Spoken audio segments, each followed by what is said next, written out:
Technical ఇష్యూతో ఓ trader అకౌంట్లోకి 40 కోట్లు జమ అవగా వాటిని స్టాక్స్లో పెట్టుబడి పెట్టి కేవలం 20 నిమిషాల్లోనే 1.75 కోట్లు లాభం పొందాడు.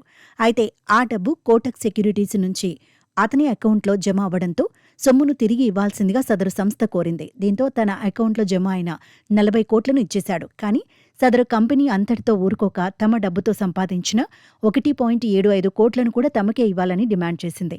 ఇందుకు అతను ఒప్పుకోకపోవడంతో న్యాయం కోసం ఇరు వర్గాలు బాంబే హైకోర్టును ఆశ్రయించాయి.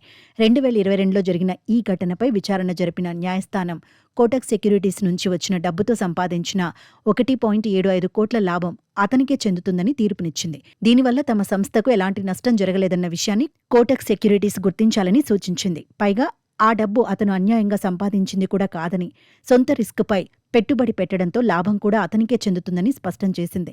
కాగా తమ డబ్బుతో సంపాదించిన 1.75 లక్షలు తమకు ఇచ్చేస్తే 50 లక్షలు ఇస్తామని కోటక్ ఆఫర్ చేయగా దానిని కూడా ట్రేడర్ రిజెక్ట్ చేశారు. తదుపరి విచారణ ఫిబ్రవరి 4కు వాయిదా పడింది.